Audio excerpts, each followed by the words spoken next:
J'étais seule, debout dans ce cimetière silencieux qui surplombait la mer. 5 années s'étaient écoulées. Un temps qui m'avait semblé à la fois une éternité et un instant. Je déposai doucement un lys blanc devant la petite pierre tombale. Une pierre sans nom, où seuls quelques mots avaient été gravés pour un bébé qui n'avait jamais eu la chance de porter le sien, repose en paix. Le vent salé des falaises d'Étretat caressait ma joue, emportant avec lui le parfum des fleurs sauvages. Je fermai les yeux. L'image de ce jour-là ressurgit, aussi nette qu'un cristal brisé. Le souvenir du jour où tout s'est effondré. Sophie, murmurai-je pour moi-même, comme si elle pouvait m'entendre. J'ai tenu ma promesse. Maintenant, je crois que je peux enfin avancer. Ce jour-là, le ciel était d'un bleu immaculé, sans le moindre nuage.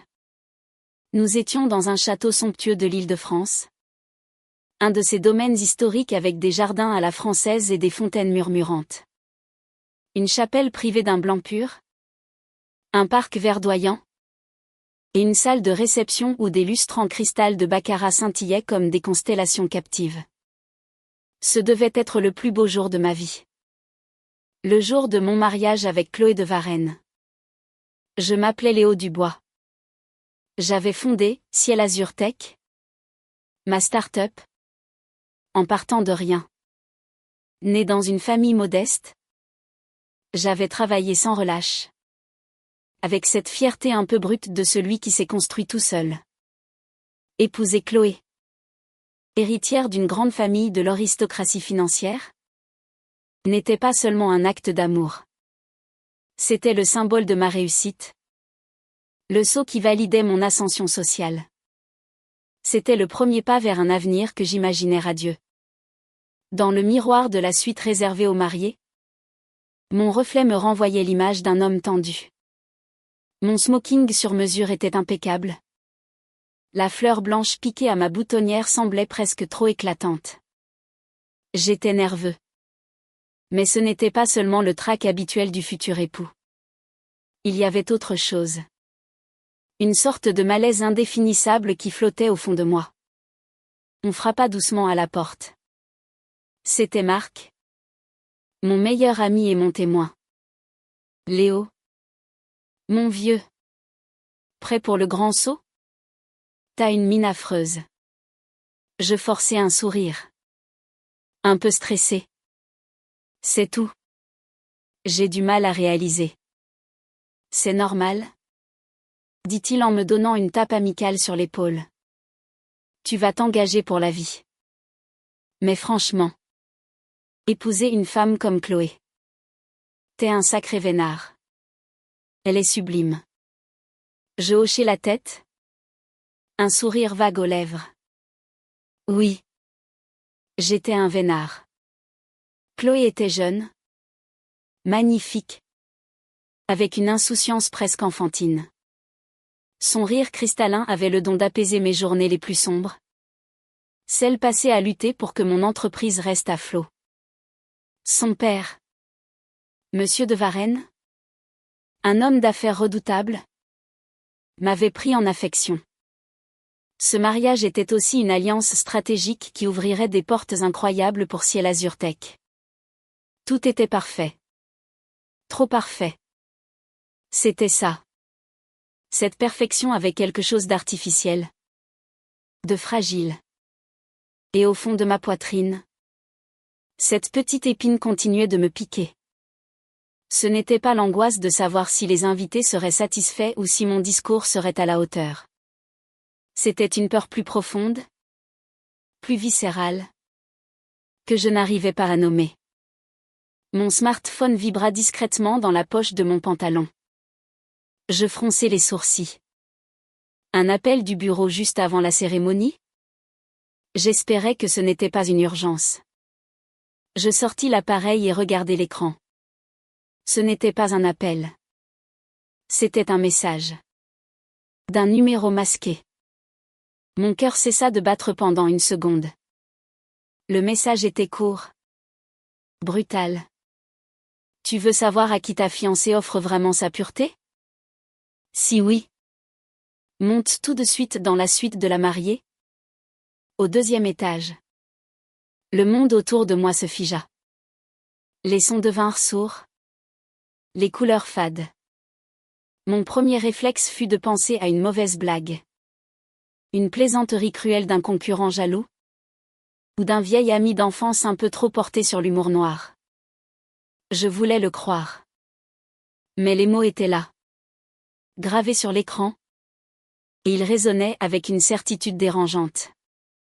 Le malaise que je ressentais depuis le matin se transforma en une vague de panique glaciale. Le sang se retira de mon visage. Léo? Ça va? La voix de Marc me sembla venir de très loin. Je sursautai. Comme tiré d'un cauchemar. Je rangeai précipitamment le téléphone dans ma poche. Oui. Oui. Ne t'en fais pas. C'est juste que... J'ai oublié quelque chose d'important dans la voiture. Je reviens tout de suite. Marc me regarda. Perplexe. Mais n'insista pas. Fais vite. La cérémonie commence dans 20 minutes. Je quittai la pièce d'un pas rapide. Presque en courant. Le bruit des conversations joyeuses et de la musique classique qui flottait dans les couloirs du château me parvenait comme un écho lointain d'un autre monde. Un monde auquel je n'appartenais déjà plus. Mes chaussures vernies claquaient sur le marbre poli du grand escalier. Chaque pas était un coup de marteau dans ma poitrine. Mon cœur battait un rythme désordonné. Furieux. C'est une erreur. C'est forcément une erreur. Je me répétais cette phrase en boucle. Comme un mantra désespéré. Mais mes jambes ne s'arrêtaient pas. Elles me portaient inexorablement vers le 2e étage. Vers cette porte que je redoutais plus que tout. Le couloir du 2e étage était silencieux. Presque désert. Au bout. Une double porte en chêne massif portait une petite plaque dorée, suite de la mariée. Je m'arrêtai devant. Le souffle court. J'hésitais. Une partie de moi voulait faire demi-tour. Retourner auprès de Marc. Oublier ce message et marcher jusqu'à l'hôtel comme si de rien n'était.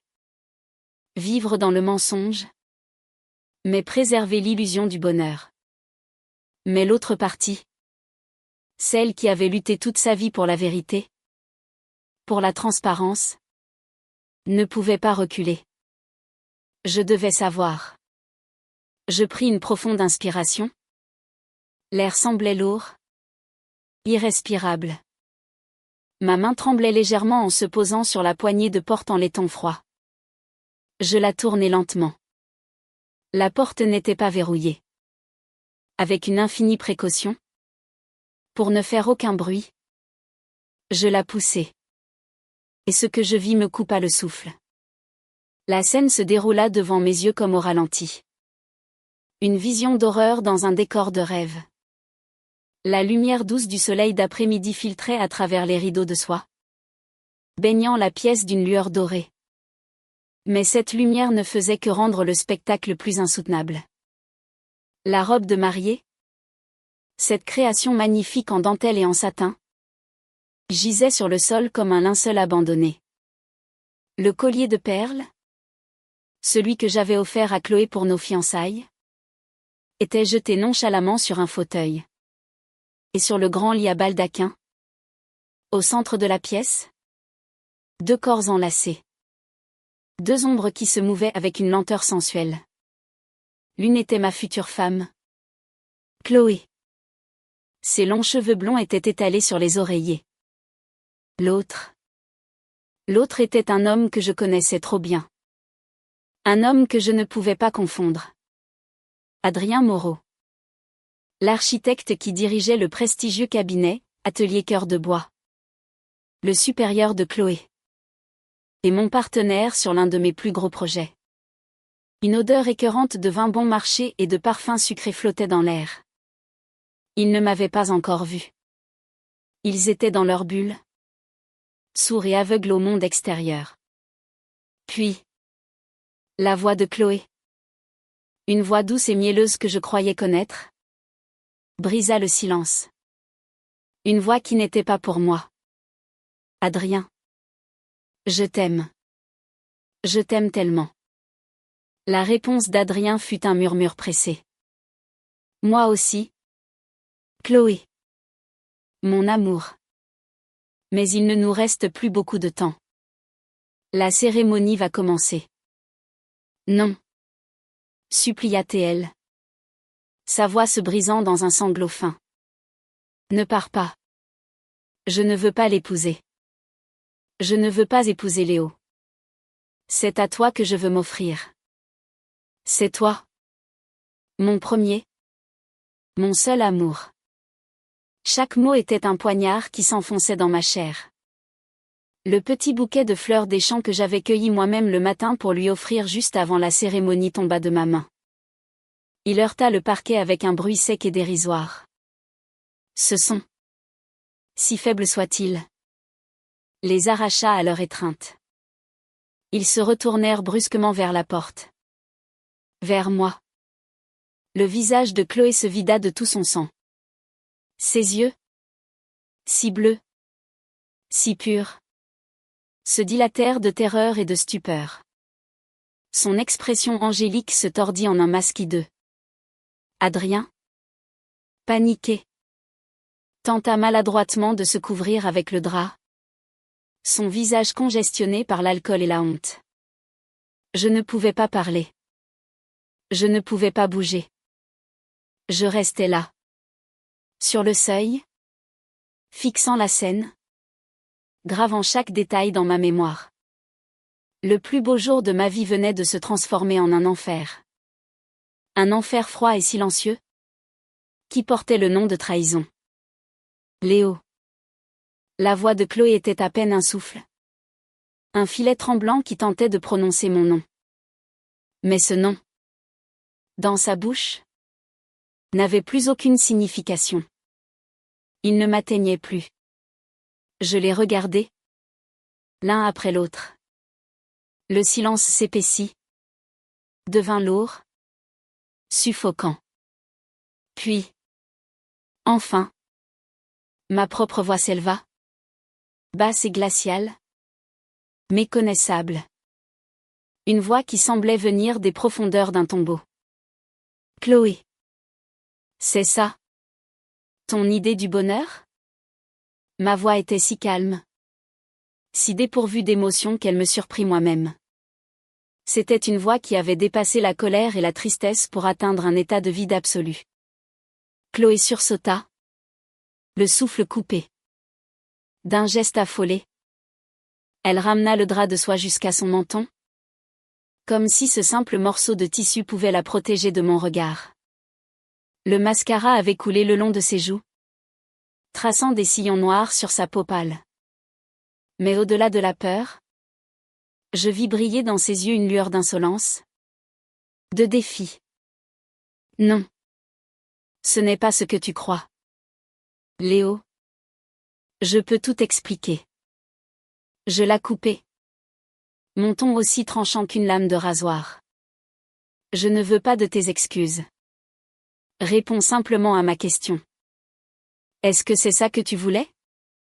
Elle resta silencieuse un instant, les mots coincés dans sa gorge. Puis, son visage se durcit. La peur laissa place à une forme de révolte hystérique. Sa voix était encore tremblante de larmes, mais elle résonnait maintenant d'une étrange agressivité. Oui. C'est ce que je voulais. Et c'est de ta faute. C'est toi et mon père qui m'avez poussé dans les bras d'un homme que je n'aime pas. Vous m'avez forcé à accepter ce mariage. Le seul que j'aime, c'est Adrien. C'est à lui que je voulais donner ma première fois. À l'homme que j'aime. Qu'est-ce qu'il y a de mal à ça? À cet instant précis, quelque chose se brisa en moi. Un fil ténu qui me reliait encore à la compassion, à la pitié. Je laissai échapper un rire sec, un son creux et sans joie. Mon regard, froid comme de l'acier, quitta Chloé pour se poser sur l'homme à côté d'elle. Adrien Moreau. Son visage était rougeau. Ses yeux fuyants. Il ne faisait que bafouiller, cherchant ses mots. Incapable d'affronter la situation. Adrien, dis-je lentement, articulant chaque syllabe. Un peu de dignité. Lève-toi. Et regarde-moi dans les yeux. Dis-moi. En tant qu'homme. En tant qu'époux et futur père. N'as-tu pas honte de ce que tu es en train de faire? Mes mots le firent tressaillir. Il tenta de se lever du lit en toute hâte. Mais ses jambes s'emmêlèrent dans les draps et il manqua de tomber. Non. Léo. Ce n'est pas ma faute. Elle a dû me droguer. Je n'étais pas dans mon état normal. Te droguer? Je souris. Un rictus méprisant déformant mes lèvres. C'est la drogue qui t'a fait m'envoyer ce message il y a 1 heure? Pour me narguer? C'est la drogue qui vous a fait échanger des dizaines de messages enflammés depuis des semaines? Tu veux que je les lise à voix haute? Le visage d'Adrien se décomposa, passant de la panique au désespoir le plus total. Il comprit qu'il était piégé.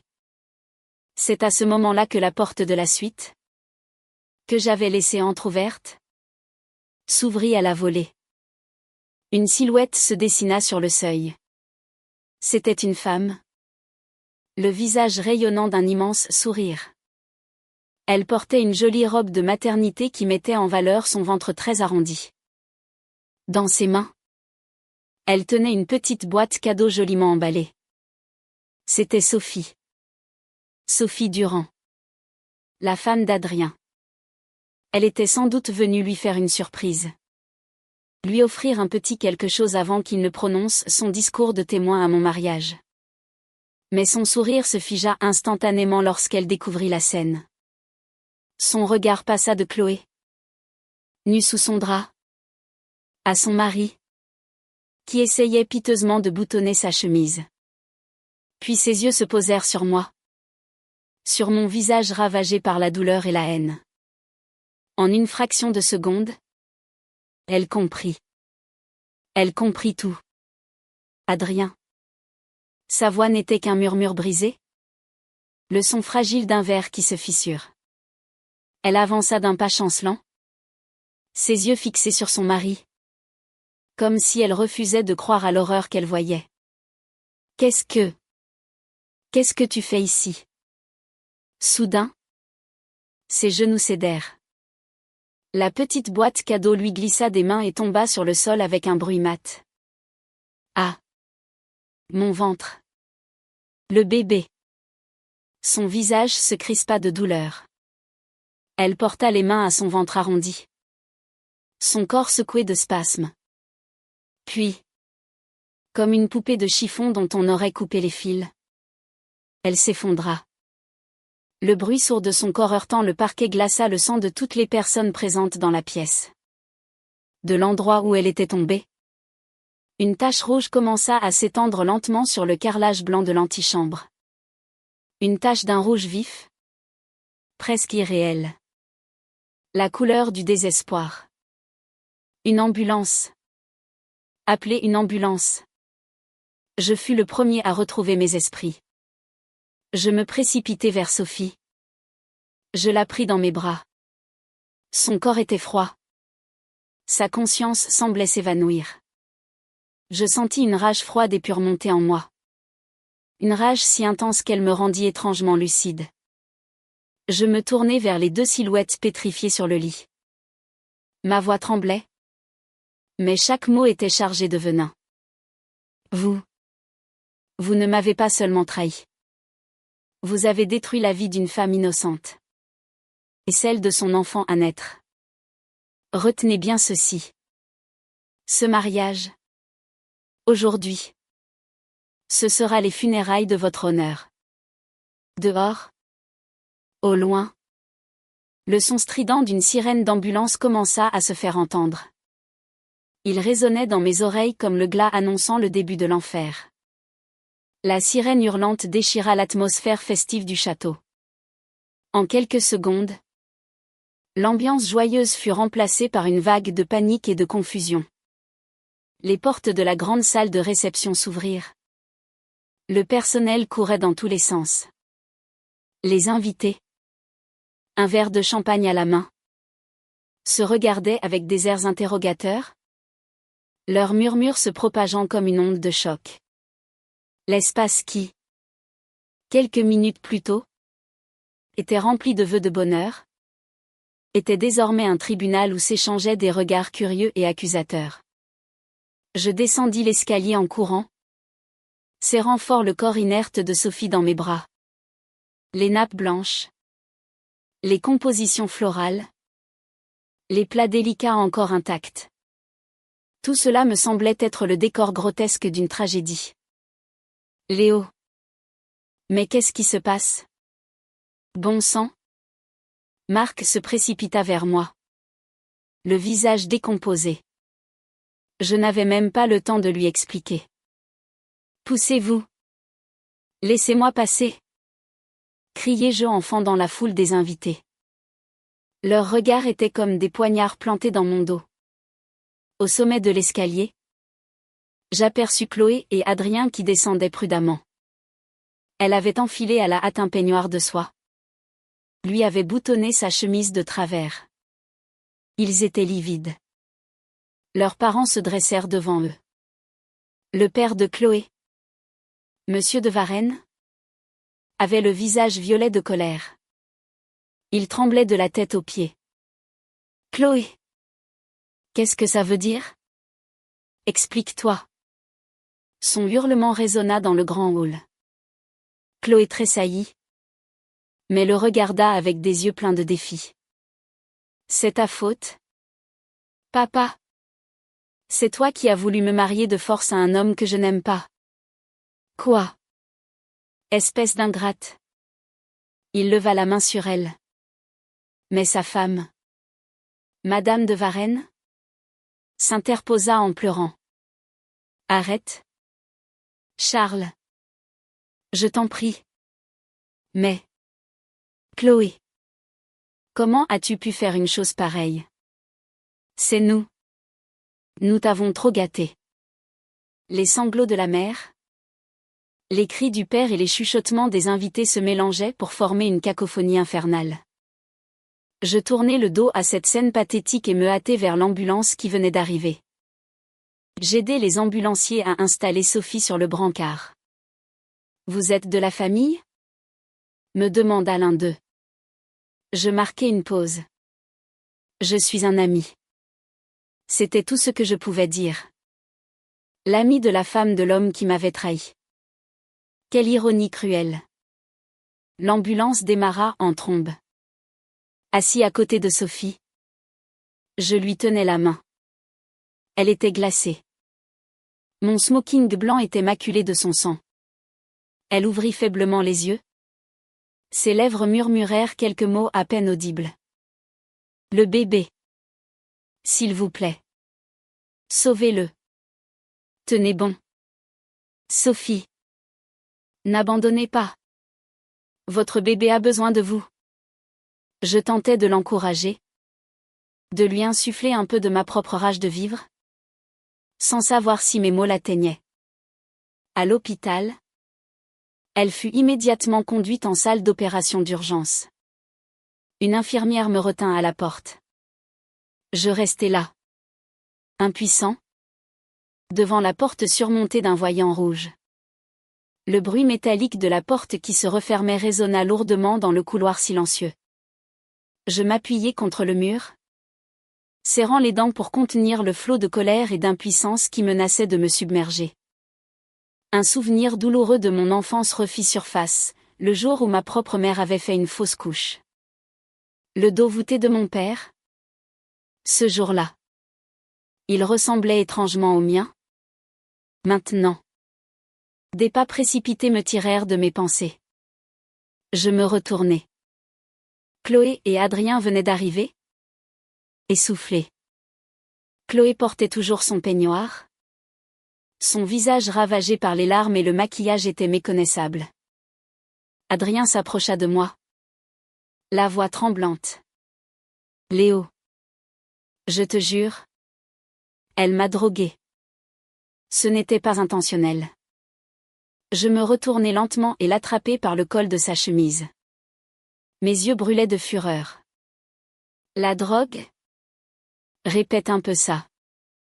Tu veux que je te lise tous les messages que vous vous êtes envoyés?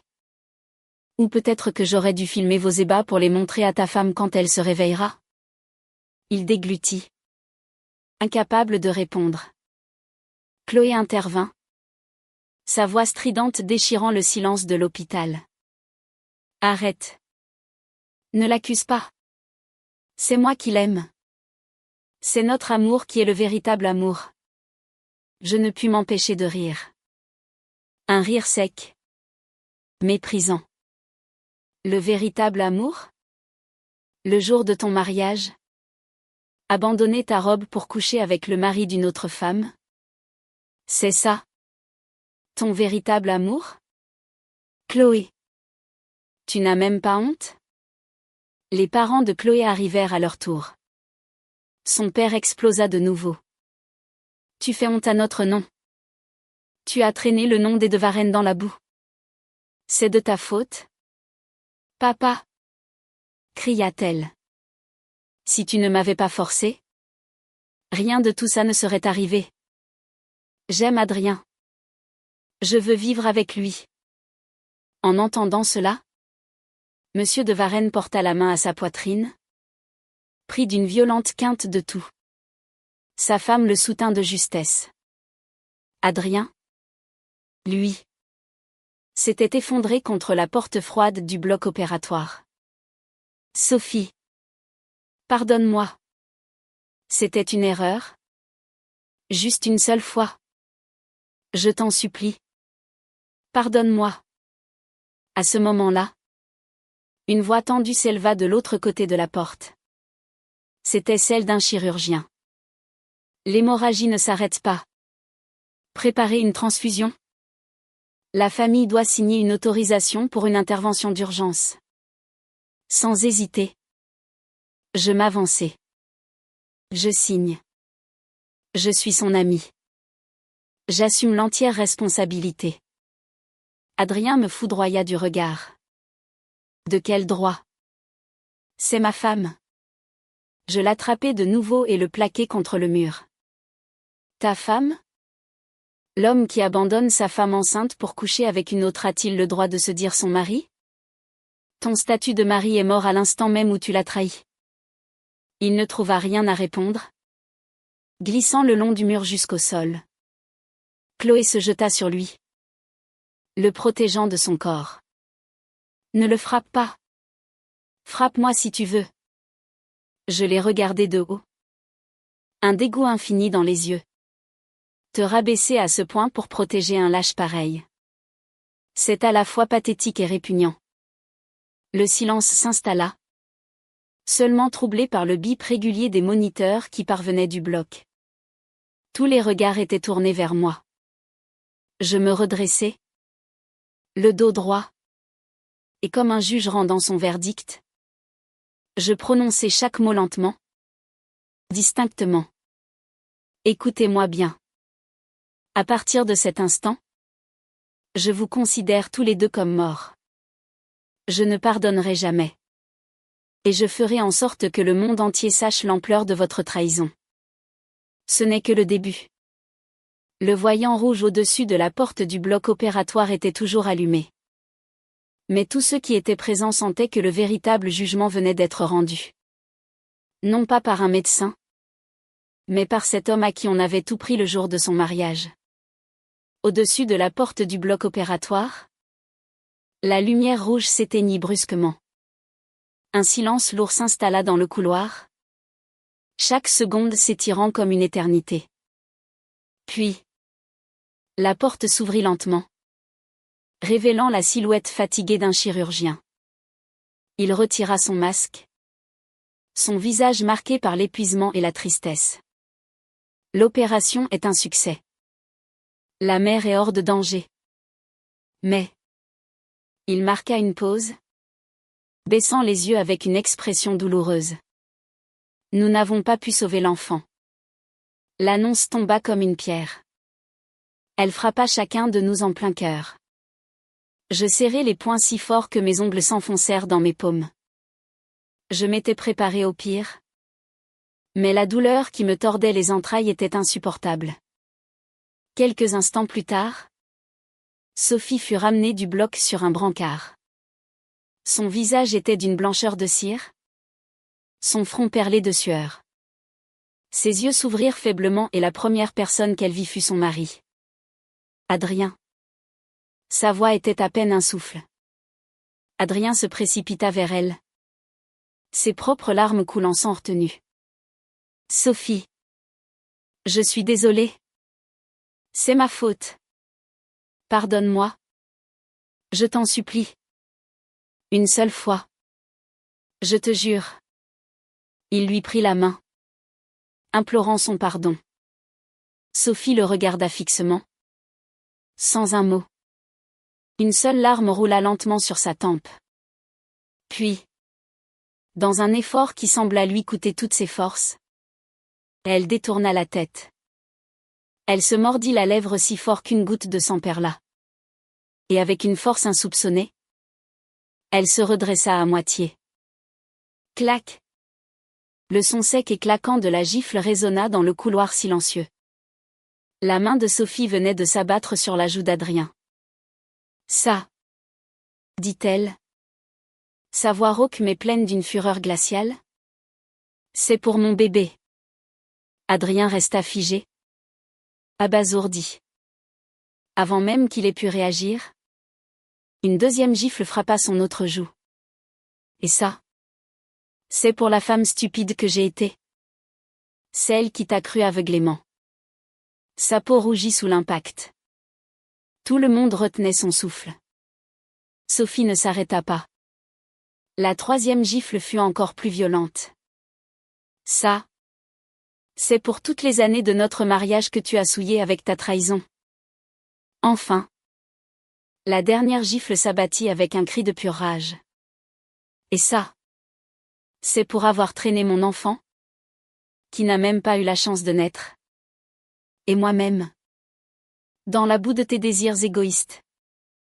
Adrien chancela, s'appuyant contre le mur pour ne pas tomber. La marque rouge de ses doigts était clairement visible sur son visage. Il ne pouvait que trembler. Incapable de prononcer le moindre mot. C'est alors que Chloé poussa un cri et se jeta devant lui. Comme pour le protéger. Arrêtez. Ne le frappez plus. C'est un accident. C'est moi qui l'ai drogué. Tout est de ma faute. Des murmures s'élevèrent dans le couloir. Elle l'a drogué? Quelle femme! Je la regardais. Un rire amer m'échappant malgré moi. Un accident?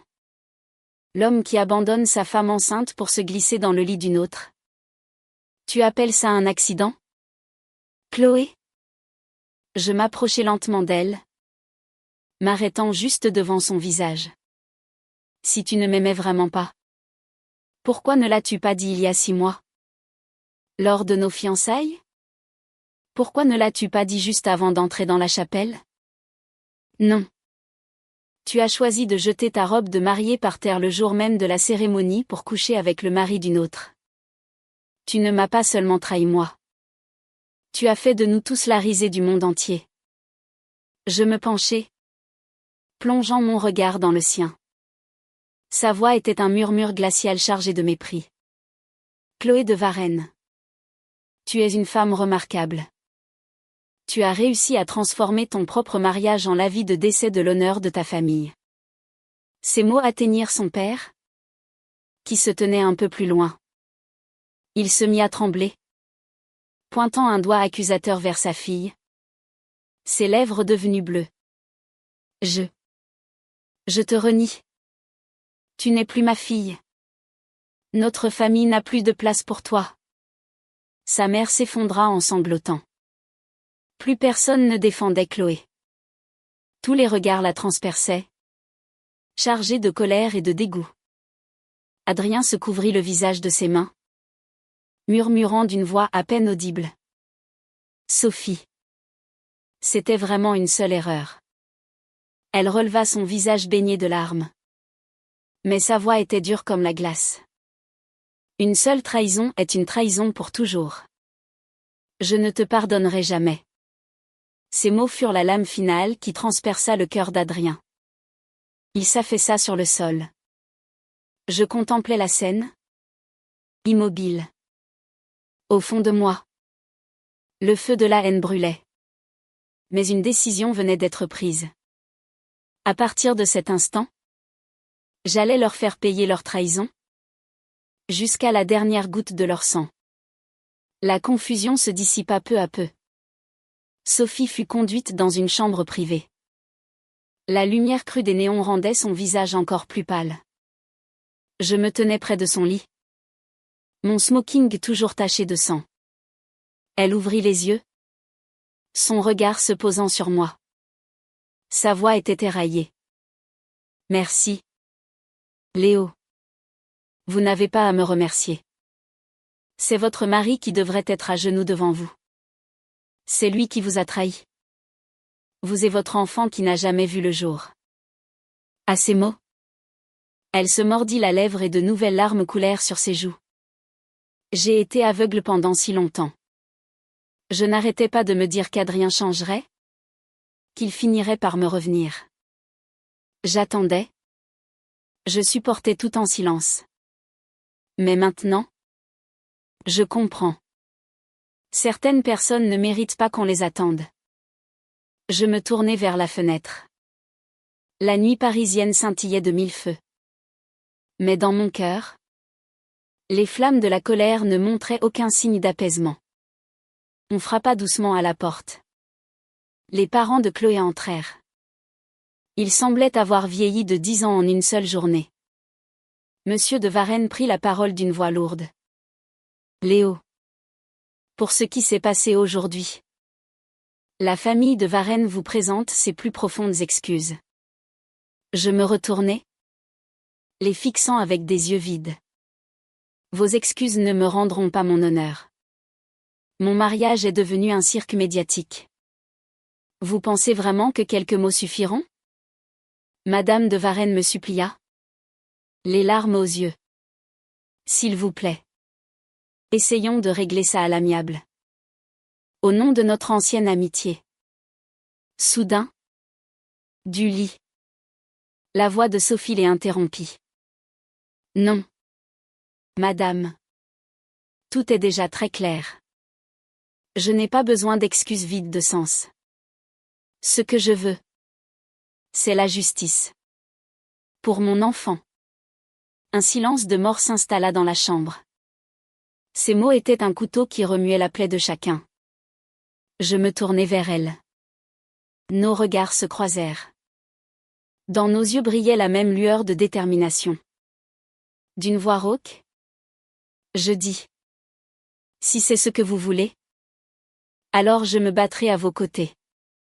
Ces deux-là ne méritent pas seulement l'humiliation qu'ils ont subie aujourd'hui. Ils doivent payer leurs dettes par la ruine qui les attend demain. Sophie hocha lentement la tête.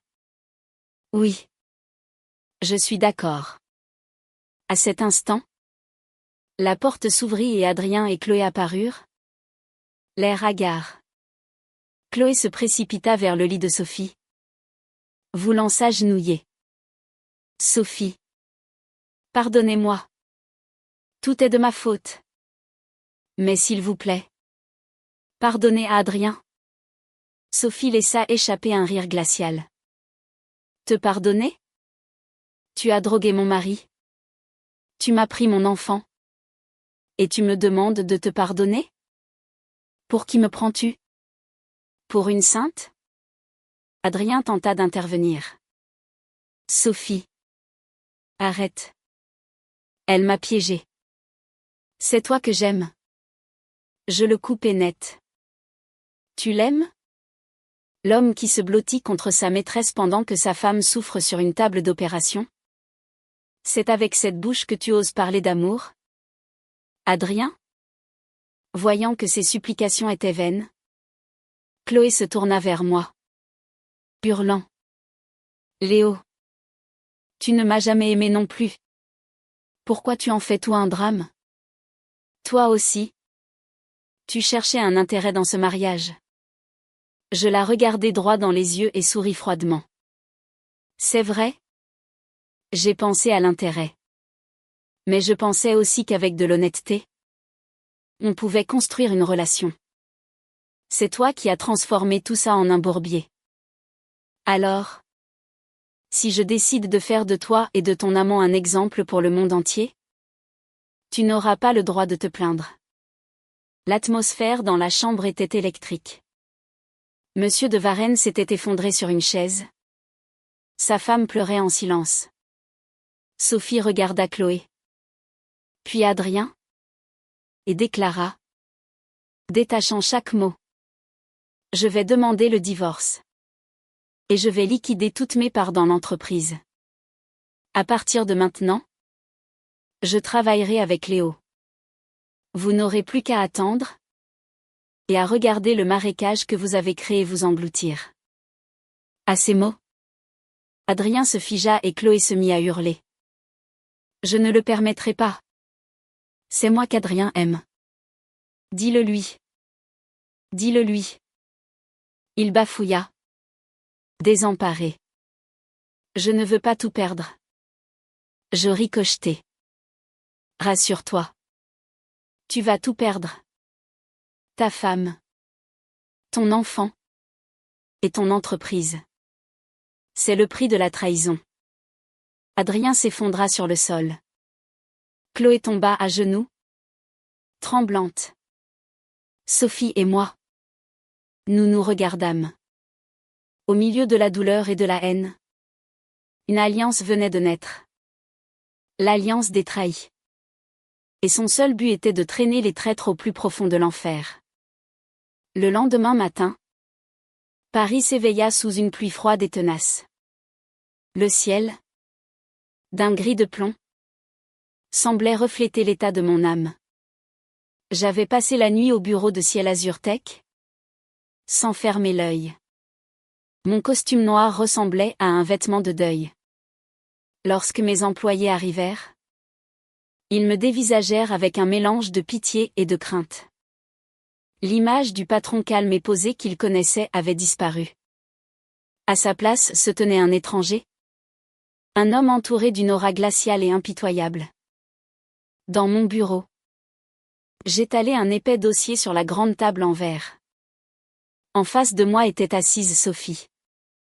Elle avait obtenu une autorisation de sortie temporaire de l'hôpital. La fatigue marquait encore ses traits. Mais son regard possédait une force nouvelle. Une lueur dure et déterminée. Voici tous les documents relatifs au projet en cours de l'atelier Cœur de Bois. Dis-je d'une voix neutre, mais en pesant chaque mot. Près de 40% du financement de son entreprise dépend des investissements de la famille de Varenne et des contrats liés à leurs affaires. Si nous coupons cette ligne de vie, sa société s'effondrera en quelques semaines. Sophie hocha la tête, sans ciller. Une flamme froide dansait au fond de ses yeux. Vous allez donc détruire sa fierté sur le champ de bataille des affaires. Pas seulement.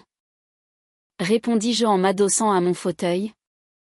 Un sourire glacial aux lèvres. Je veux lui prendre tout ce qu'il possède. Sa femme. Son enfant. Son honneur et son argent. Je veux les lui arracher. Un par un. De mes propres mains. Sophie serra les poings. Sa voix étonnamment ferme. Forte comme de l'acier. Je vais mettre mon équipe au service de Ciel Azur Tech. Ce sont des collaborateurs de confiance. Ils me sont loyaux depuis des années. Ils ne nous trahiront pas. Et concernant mes parts dans l'atelier Cœur de Bois, mon avocat va entamer la procédure de divorce et exiger la liquidation de nos biens communs. À ce moment-là, on frappa discrètement à la porte. Ma secrétaire passa la tête dans l'entrebâillement. L'air affolé. Monsieur Dubois. C'est terrible. Il y a des journalistes en bas. Ils sont au courant pour le mariage d'hier. Les réseaux sociaux sont en ébullition. Je me levai. Mes yeux brillaient d'une lueur prédatrice. Parfait. Faites-les monter. Je vais leur parler moi-même.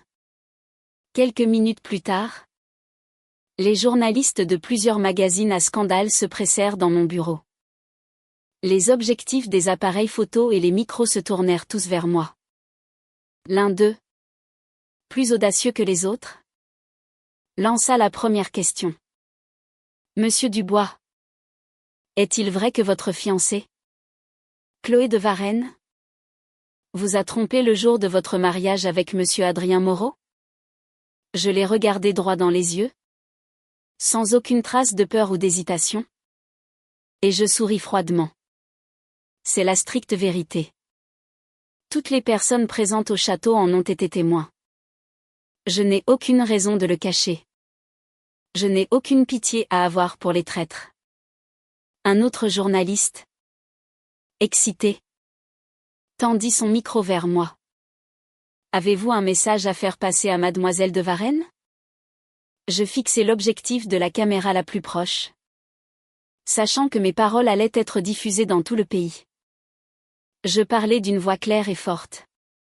Chloé, je te souhaite de vivre le reste de tes jours dans l'humiliation que tu as toi-même créée. Je ne te pardonnerai jamais. Et je te promets que ce n'est que le début. Flash. Flash. Flash. Le crépitement des appareils photo remplit la pièce. Cet après-midi-là, mes paroles firent la une des journaux en ligne, avec des titres sensationnalistes comme « Mariage DE l'horreur »,« Le mania DE la tech abandonné à l'hôtel jure DE est se venger ».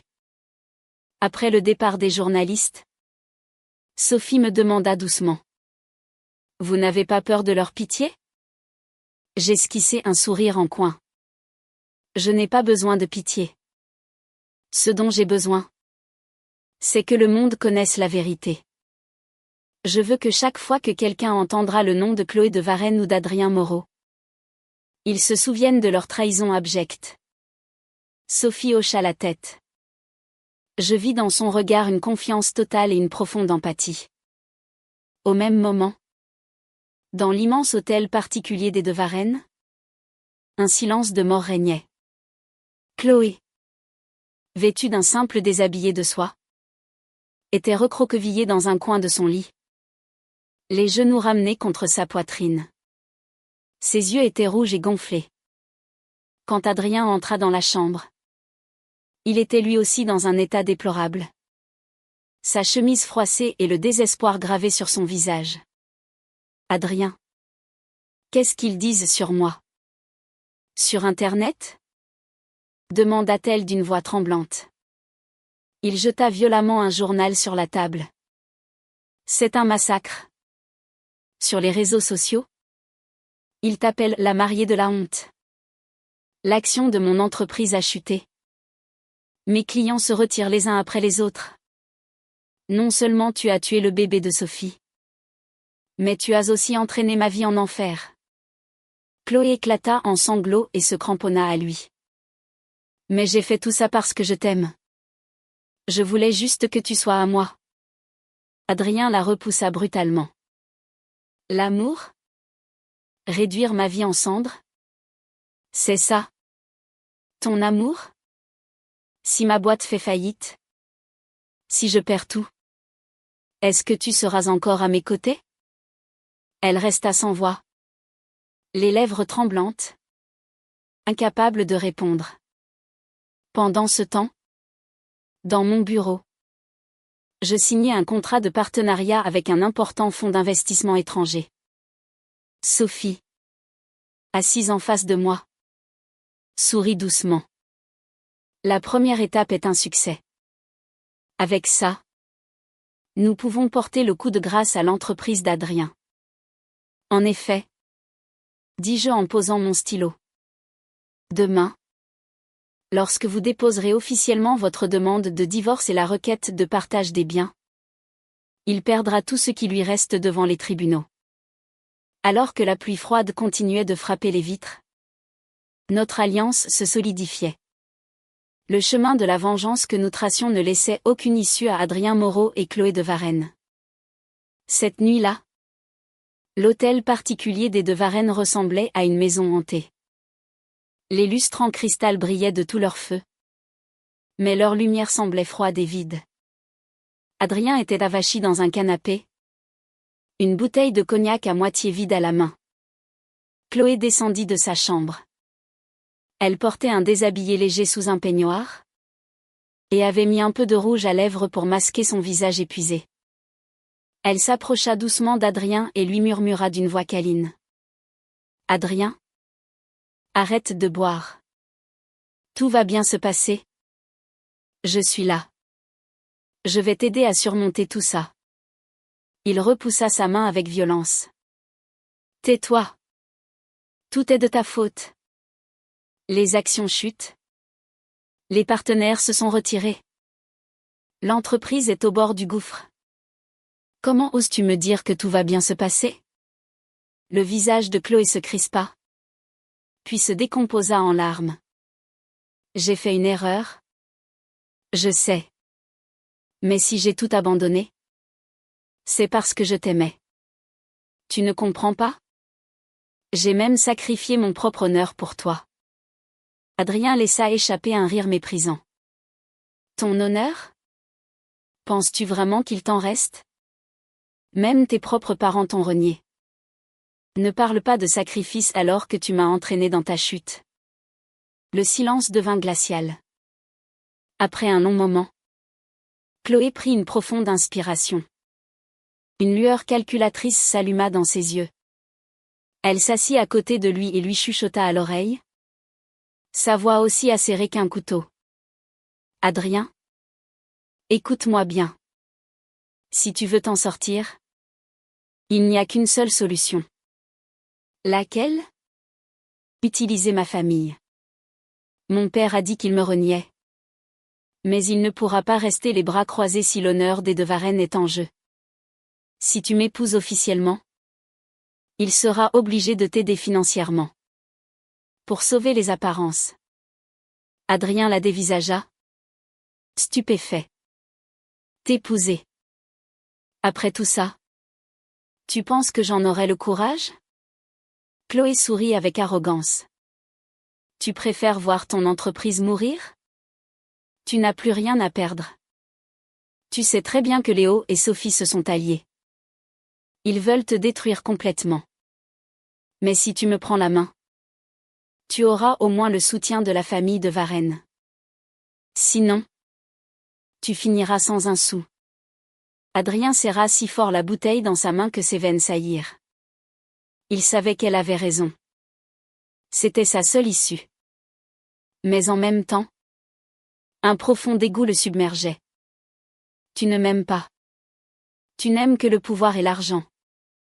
Tu t'accroches à moi parce que tu as peur de couler avec moi. » Chloé ricana, sa voix glaciale. « C'est vrai. Je veux survivre.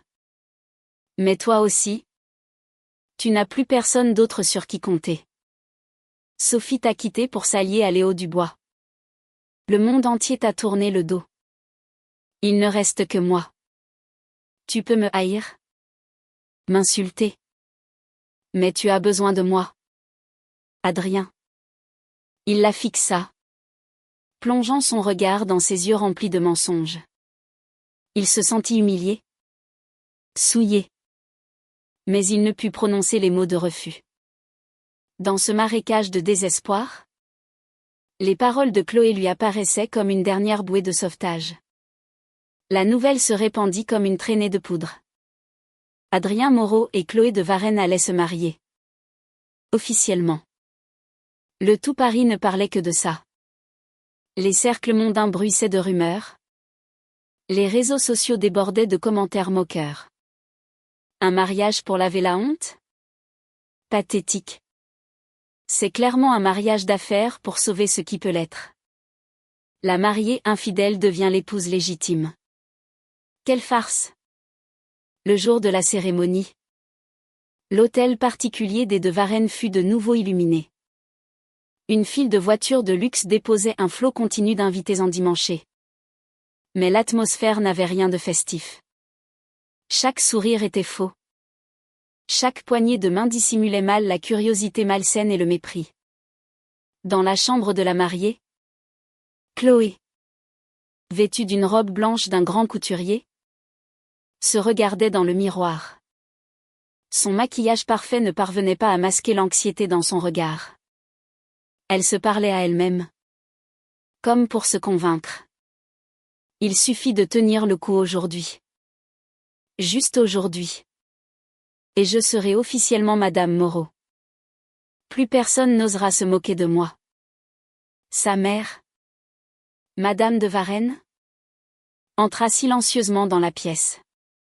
Chloé, ne sois pas si naïve. Les gens sont peut-être venus. Mais aucun d'entre eux n'est là pour te féliciter sincèrement. Tais-toi. Maman. Rétorqua Chloé avec irritation. Tu m'as toujours tout passé. Ne viens pas me faire la morale maintenant. J'ai fait mon choix. Je ferai n'importe quoi pour avoir Adrien. Pendant ce temps, dans le grand salon, Adrien, en smoking noir, attendait, le visage fermé. Un de ses anciens amis lui glissa à l'oreille. Tu es sûr de toi? Épouser la femme la plus détestée de France. Ta réputation va en prendre un sacré coup. Adrien ferma les yeux, serrant les dents. Je n'ai plus le choix. C'est ça. Ou la faillite. La marche nuptiale retentit. Chloé apparut au bras de son père, avançant sous les projecteurs. Des chuchotements parcoururent l'assemblée. Quel culot! Le marié est l'amant d'hier? N'est-ce pas? La comédie de l'année. L'officiant s'apprêtait à commencer la cérémonie. À prononcer les mots consacrés. Quand soudain. Bam! Les grandes portes du salon s'ouvrirent à la volée. Tous les regards. Toutes les caméras des smartphones se tournèrent dans cette direction. C'était moi. En costume gris impeccable. Et à mes côtés, se tenant droite et digne, Sophie. Un murmure de stupeur parcourut la salle. Le visage de Chloé devint livide. Léo. Qu'est-ce que tu fais ici? Je l'ai fixé. Un sourire glacial étirant mes lèvres. Je suis venu vous féliciter. Un mariage entre traîtres. Vous allez certainement fonder une famille très heureuse. Des rires étouffés fusèrent de toutes parts. Certains invités commencèrent à filmer la scène en direct sur leur réseau. L'officiant, complètement décontenancé, ne savait plus quoi faire. J'avançai jusqu'à l'estrade. Mesdames et messieurs, je vous prie de m'excuser pour cette interruption. Mais j'ai un petit cadeau de mariage à offrir aux jeunes mariés. À mon signal, l'immense écran installé derrière eux s'alluma. Des images apparurent. Celle de la nuit de notre mariage avorté. Filmée par une caméra que j'avais réussi à récupérer de la sécurité de l'hôtel. On y voyait Chloé. En déshabillé. Se jetant au cou d'Adrien. Pleurnichant. Sa voix aiguë emplit le salon. C'est à toi que je veux m'offrir. C'est toi. Mon premier. Mon seul amour. La salle explosa. C'était le chaos. Le visage d'Adrien vira au violet. Chloé poussa un cri perçant. Éteignez ça. Éteignez ça tout de suite. Sophie s'avança à son tour. Sa voix calme et tranchante. Pourquoi? Il faut bien que tout le monde voie ce que vous appelez le véritable amour. Un invité plus âgé lâcha. Plein de mépris. C'est une honte pour notre monde. Ce mariage est bien un enterrement. Adrien tenta de m'arracher le micro. Léo.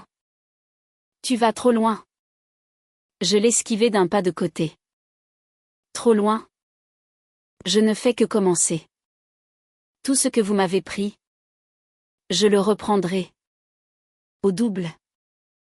Chloé tomba à genoux devant Adrien, son visage inondé de larmes salies par le mascara. Elle essayait désespérément de sauver la situation. Adrien? Ne l'écoute pas. J'ai tout sacrifié pour toi. C'est moi qui t'aime vraiment. Il la regarda de haut. Ses yeux remplis de haine. Tais-toi. Si tu n'avais pas existé, je n'en serais jamais arrivé là. Un silence de mort s'abattit sur la salle, immédiatement suivi par une vague de rires moqueurs. Un journaliste cria. C'est le mariage le plus pathétique du siècle. Madame de Varenne s'effondra en larmes. Son mari restait assis, incapable de relever la tête. Chloé, dans sa robe de mariée immaculée, était avachie sur le sol, noyée dans un océan de larmes et d'humiliation. Nous leur tournâmes le dos, Sophie et moi, et quittâmes le salon en silence. Dehors, la pluie avait recommencé à tomber. Sophie me dit doucement. Vous leur avez porté un coup dont ils ne se relèveront peut-être jamais. Mais je ne pense pas qu'ils vont abandonner si facilement. J'esquissai un sourire mauvais. Tant mieux. Plus ils se débattront, plus ils s'enfonceront. Et plus il sera facile de les achever. Le son de la pluie qui tombait se mêlait à la marche nuptiale grotesque qui s'échappait encore du salon. Cette mascarade venait de graver une tache indélébile dans l'histoire de deux familles. Une tache que même le temps ne pourrait effacer. 3 jours plus tard, les bureaux de l'atelier Cœur de Bois étaient plongés dans une atmosphère de fin du monde. Les quelques employés restants chuchotaient entre eux. Certains préparaient déjà leur carton. Adrien fit irruption dans l'open space, hurlant. Tout le monde à son poste. Ceux qui démissionnent maintenant le regretteront toute leur vie. Je vais redresser cette entreprise. Je vous le jure. Un des chefs de projet prit timidement la parole. Mais, patron, tous nos gros clients ont rompu leur contrat. L'action s'est effondrée. Et la banque refuse de nous accorder un nouveau prêt.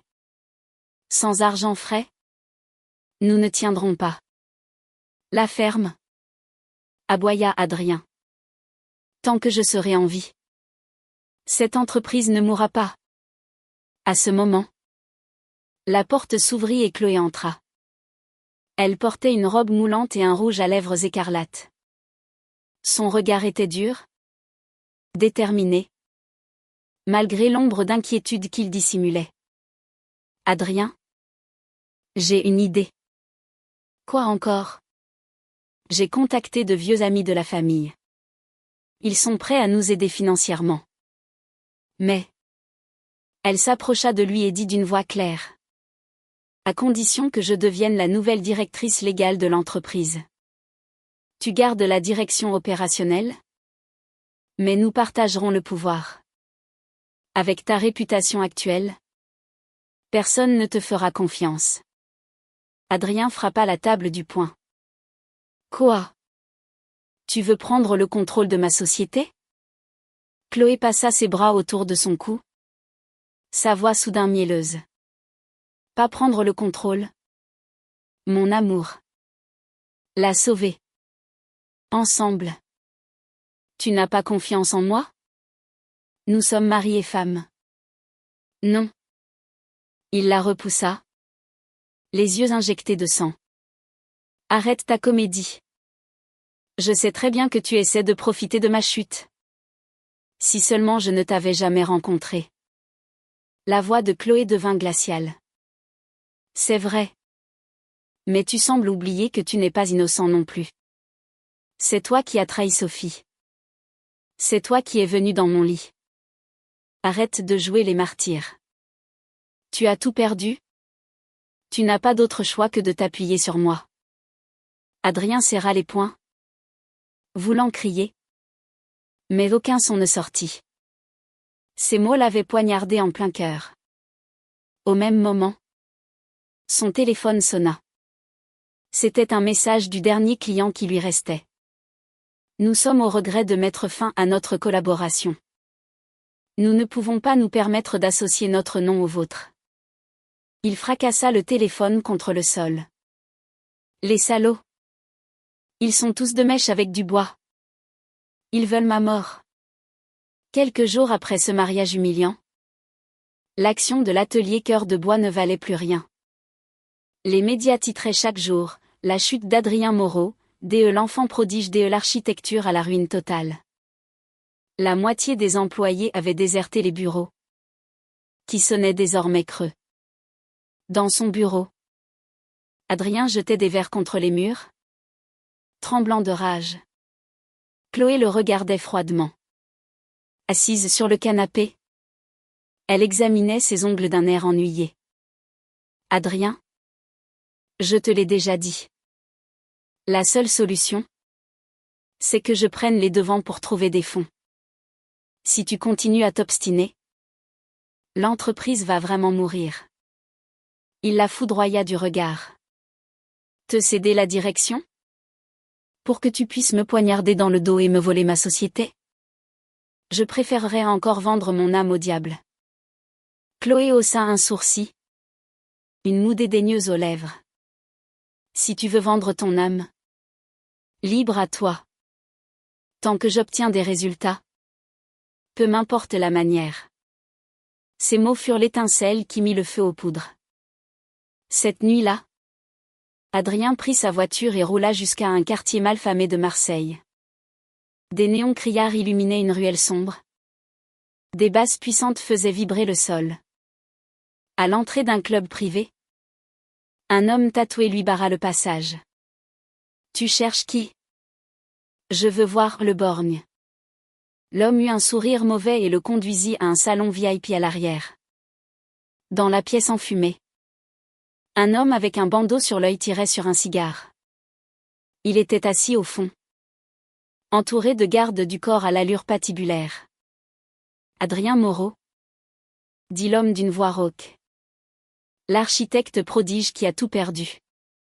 Qu'est-ce qu'un homme comme toi vient faire chez un truand comme moi ?» Adrien prit une profonde inspiration, essayant de masquer son appréhension. « J'ai besoin d'argent. Tout de suite. » Le borgne laissa échapper un petit rire sec. « Les banques t'ont tourné le dos ? Et tu penses que moi, je vais te prêter de l'argent ? Écoute bien. Je peux t'aider. Mais mes conditions sont simples. 30% d'intérêt par mois. Un seul jour de retard, et la dette double. T'as le cran d'accepter ça ? » Adrien serra les dents. Il savait que c'était un aller simple pour l'enfer. Mais il n'avait plus rien à perdre. Il hocha la tête. « D'accord.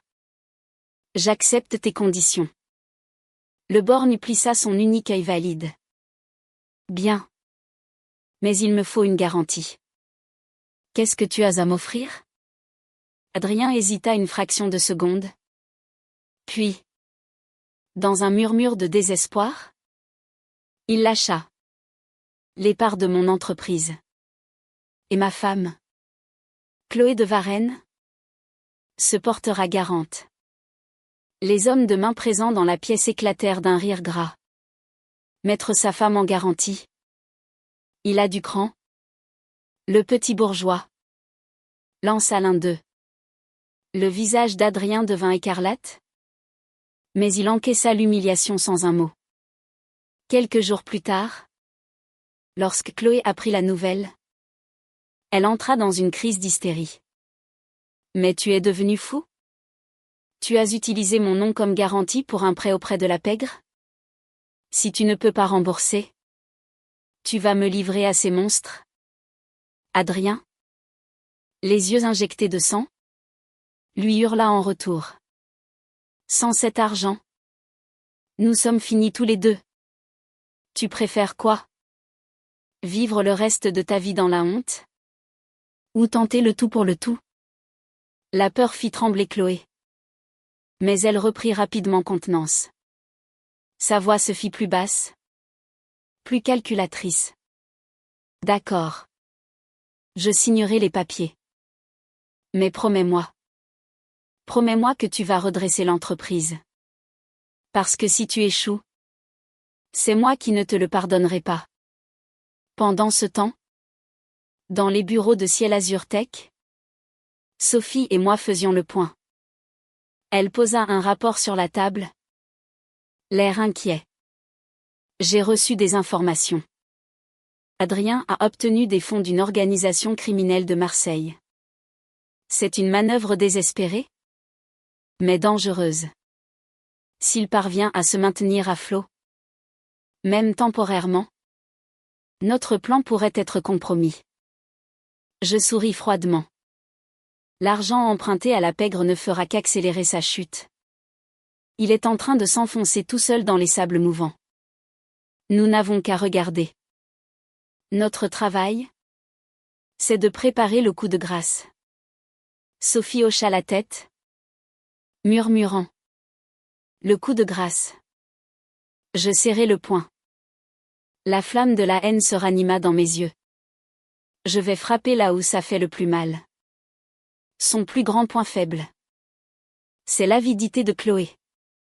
Le jour où elle le trahira, il s'effondrera pour de bon. Cette nuit-là, dans le silence de l'hôtel particulier, Adrien et Chloé se faisaient face. Dehors, le vent secouait les arbres avec un bruit sinistre. Adrien, tu es sûr que ça va marcher? Je n'ai aucune envie de finir endetté jusqu'au cou. Il la foudroya du regard, articulant chaque mot avec difficulté. Fais-moi confiance. Nous allons nous en sortir. Mais au fond de ses yeux, il n'y avait plus aucune lueur de confiance. Seulement le vide du désespoir et la folie qui le guettaient. Grâce à l'argent du borgne, l'atelier Cœur de Bois sembla reprendre vie. Quelques petits projets furent relancés. De nouveaux employés furent même embauchés. Adrien affichait un sourire forcé. Mais son esprit était constamment hanté par l'épée de Damoclès des 30% d'intérêt mensuel. Un après-midi, Chloé entra dans son bureau. Elle portait une robe rouge moulante. Son regard était aussi affûté qu'une lame. Adrien. Nous avons l'argent. Mais la pression de la dette est encore plus forte. Je pense que nous devrions chercher une porte de sortie plus sûre. Qu'est-ce que tu veux dire? Elle s'assit en face de lui, tapotant la table de ses longs ongles vernis. S'allier avec Léo Dubois. Il a les fonds. Il a le pouvoir. Il est du côté des gagnants maintenant. Si je négocie avec lui, il nous laissera peut-être une chance de survivre. Adrien bondit de sa chaise. Tu as perdu la tête? Tu veux que je m'allie avec l'homme qui m'a tout pris? Chloé sourit froidement, croisant les jambes. Tu ne comprends donc rien? Dans le monde des affaires, il n'y a pas d'ennemis éternels. Il n'y a que des intérêts éternels. Si tu ne le fais pas, j'irai le voir seul. Bam! Adrien frappa la table si fort qu'un verre se brisa. Chloé! Tu oses me trahir? Elle ne montra aucune peur. Elle se leva et le regarda droit dans les yeux. N'oublie pas. Sans ma signature, tu n'aurais jamais pu maintenir cette entreprise à flot un jour de plus. Je suis ta femme. Mais j'ai aussi le droit de choisir mon propre avenir. Adrien resta sans voix, la regardant sortir de la pièce. Le claquement de ses talons sur le parquet résonnait comme si elle piétinait sa fierté blessée. Ce soir-là, je retrouvai Chloé dans le bar feutré d'un palace parisien. Le soleil couchant illuminait son visage, mais son sourire était glacial. Léo. Nous avons eu nos différends, mais il est temps de regarder vers l'avenir. Que diriez-vous d'une collaboration? Je croisai les bras, la fixant d'un regard perçant. Tu as un sacré culot de te montrer devant moi. Elle laissa échapper un petit rire. Ne soyez pas si sentimentale. Les affaires sont les affaires. Seul le profit compte. Et je peux vous offrir quelque chose qu'Adrien ne pourra jamais vous donner. À côté de moi, Sophie intervint. Et qu'est-ce que ce serait? Votre honneur perdu? Ou votre corps bon marché? Le visage de Chloé se crispa. Mais elle se ressaisit aussitôt. Non. Ce que je vous offre, c'est l'atelier Cœur de Bois. L'entreprise, le savoir-faire, tout. En échange, je demande un poste de direction chez Ciel Azur Tech. Sophie et moi restâmes silencieux un instant. Puis, je me mis à rire. Un rire si froid qu'il aurait pu glacer le sang. Tu es intelligente, Chloé. Mais tu es tout aussi stupide. Un chien qui a mordu son maître une fois le mordra toujours. Je veux bien collaborer avec toi. Mais tu n'auras jamais de poste élevé. Tu ne seras qu'un outil. Un outil pratique que je jetterai après usage. Chloé serra les poings, mais força un sourire. Ça me va. Tant que je peux survivre et revenir sous les feux des projecteurs. Outil. Pion. Peu m'importe. Sophie se tourna vers moi et murmura.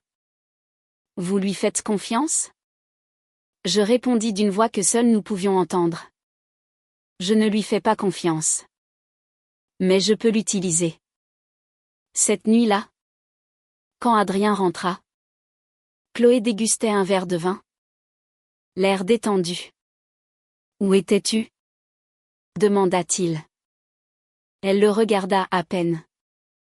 Je suis allé nous chercher une porte de sortie. Puisque tu es incapable de le faire, je m'en suis chargé. Il se jeta sur elle, lui saisissant le menton. Tu as vu du bois? Elle repoussa sa main, le défiant du regard. Oui. Et je le reverrai. Et tu ne pourras rien y faire. Adrien tremblait de rage. Mais il était impuissant. Il comprit qu'il était complètement piégé. La dette envers la pègre. L'isolement professionnel. Et maintenant? Même sa propre femme était sur le point de le trahir. Dans l'obscurité, le rire froid de Chloé résonna. C'était comme le murmure d'un démon déchirant le silence de la nuit. L'atelier Cœur de Bois, qui avait semblé reprendre son souffle, était en réalité à l'agonie. L'argent du borgne avait été entièrement englouti par le remboursement des intérêts exorbitants, sans générer le moindre bénéfice. Un matin, alors qu'Adrien rentrait dans ses bureaux presque déserts, 3 hommes tatoués l'attendaient dans le hall. L'un d'eux s'approcha en souriant. Alors, patron, c'est le jour du paiement. T'as pas l'intention de nous faire faux bond? J'espère? Le visage d'Adrien se décomposa. Mais, il reste encore quelques jours avant l'échéance. L'homme haussa les épaules. Les règles du borgne ont changé. L'échéance, c'est aujourd'hui. Si t'es pas content, va te plaindre à lui. Allez, sors le fric. Si t'as pas de fric, tout ce qui est dans ce bureau nous appartient. À leur signal, d'autres hommes firent irruption dans les bureaux. Ils commencèrent à coller des étiquettes de saisie rouge sur tout ce qui avait de la valeur, ordinateur, meubles design, œuvres d'art. Les derniers employés restant s'enfuirent en hurlant. Arrêtez. Ne touchez à rien. C'est mon entreprise. Le cri d'Adrien se perdit dans le chaos. Personne ne l'écoutait. Le chef du groupe l'attrapa par le col. Si t'as pas de pognon, t'as une garantie. Ta jolie petite femme. L'homme eut un sourire obscène et lui murmura à l'oreille. Si elle vient travailler pour nous, ta dette sera vite remboursée. Tu sais? Allez vous faire F. Adrien n'eut pas le temps de finir sa phrase. Un poing s'abattit sur son visage. Il s'écroula sur le sol. Le goût du sang dans la bouche. Il n'était plus qu'un homme pitoyable. À des années-lumière du brillant architecte qu'il avait été. C'est à ce moment-là que le claquement de talons résonna dans le hall. Chloé venait d'entrer. Vêtue d'une robe de grande marque, elle semblait se rendre à une soirée mondaine. Elle jeta un regard à Adrien, effondré sur le sol, puis le détourna avec indifférence pour sourire au chef des malfrats. Beau travail. Comme convenu, Adrien Moreau est fini. En entendant ces mots, Adrien la regarda, les yeux exorbités par l'incrédulité. Chloé. Qu'est-ce que tu racontes? Elle le toisa avec un mépris infini. Comme s'il était un insecte. Tu ne comprends toujours pas? C'est la fin pour toi. Et je ne suis pas assez idiote pour rester sur un navire qui coule. J'ai choisi mon propre avenir. Traîtresse. Le mot sortit de sa bouche comme un râle. Mais il n'atteignit personne. Chloé tendit une petite clé USB à l'homme. Voici les données de la comptabilité cachée d'Adrien. Avec ça, la police pourra l'arrêter sans que vous ayez à vous salir les mains. L'homme prit la clé en hochant la tête. Satisfait. J'aime les femmes qui comprennent vite. D'accord. Toi. On te laisse tranquille. Mais lui. On l'embarque. Deux hommes saisirent Adrien par les bras et commencèrent à le traîner dehors. Lâchez-moi. Lâchez-moi. Chloé. Je ne te le pardonnerai jamais. Jamais. Son hurlement désespéré résonna dans les bureaux vides. Chloé lui tourna le dos et s'éloigna sans un regard en arrière. Quelques jours plus tard. Bureau du PDG de Ciel Azur Tech. Je contemplais Paris depuis la grande baille vitrée. Sophie était assise à côté de moi, sirotant un thé en silence. On frappa à la porte. Chloé entra. Elle portait une robe d'un rouge flamboyant et arborait le sourire du vainqueur. Léo. Je suis ravie de vous revoir. Elle s'assit en face de moi et croisa les jambes, avec l'assurance d'une femme qui se sentait déjà chez elle. Adrien Moreau est complètement anéanti. Comme promis. Je vous ai livré tout ce qui lui appartenait. Alors, où est mon bureau de directrice? Je me retournai lentement, la fixant d'un regard glacial. Ton bureau de directrice? Elle hocha la tête, pleine de confiance. Bien sûr. Je vous ai aidé. J'ai droit à une récompense? N'est-ce pas? À côté de moi. Sophie prit la parole. Sa voix calme et posée.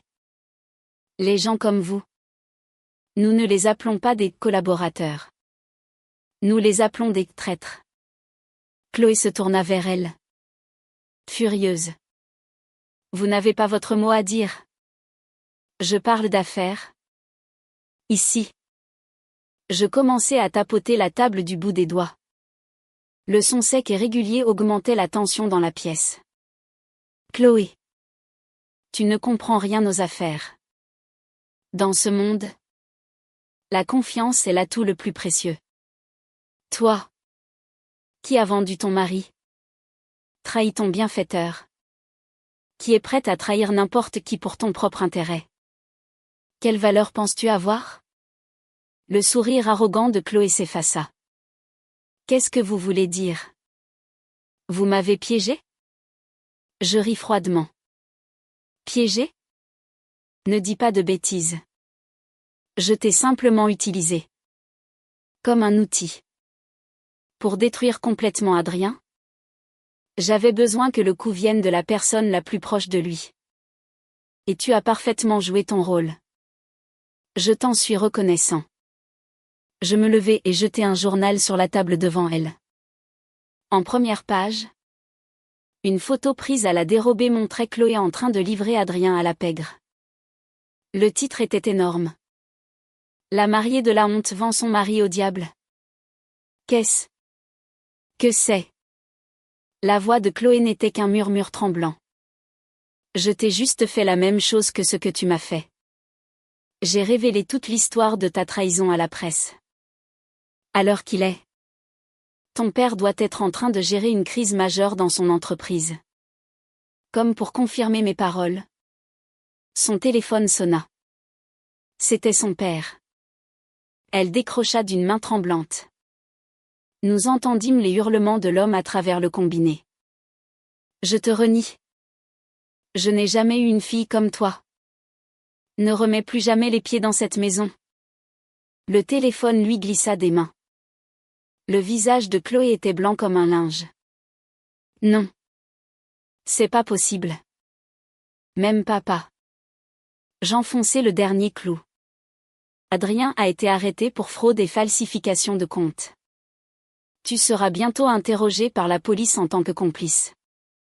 Il n'y a plus aucune place pour toi dans ce monde. Non. Son cri déchira le silence de mon bureau. Elle glissa de sa chaise et s'effondra sur le sol, pleurant, hurlant. L'héritière arrogante avait disparu. Il ne restait plus qu'une créature pathétique et misérable. J'appelai la sécurité par l'interphone. Sortez-moi cette femme d'ici. Les agents de sécurité la saisirent par les bras et la traînèrent hors du bureau. Alors qu'elle sanglotait sans pouvoir s'arrêter. Sophie et moi la regardâmes partir en silence. Dehors, la ville de Paris brillait. Comme si rien ne s'était passé. La tempête violente qui avait mêlé nos 3 vies touchait enfin à sa fin. Une tempête vide et amère, qui portait le nom de vengeance. Après le départ de Chloé, un lourd silence s'installa dans le bureau. Je regardais par la fenêtre le paysage immuable de Paris. Le feu de la haine qui m'avait consumé s'était éteint, ne laissant derrière lui qu'un immense sentiment de vide. C'est terminé, murmura Sophie à côté de moi. Sa voix ne contenait ni joie, ni soulagement. Seulement une profonde lassitude. Oui. C'est terminé. Mes propres mots sonnaient creux. Nous avions gagné. Mais qu'y avait-il au bout de cette victoire? Rien de ce que nous avions perdu ne nous serait jamais rendu. La suite des événements me parvint par bribes. Au gré des rumeurs. Adrien Moreau fut condamné à une peine de prison ferme pour fraude fiscale et escroquerie. À sa sortie, il n'était plus que l'ombre de lui-même.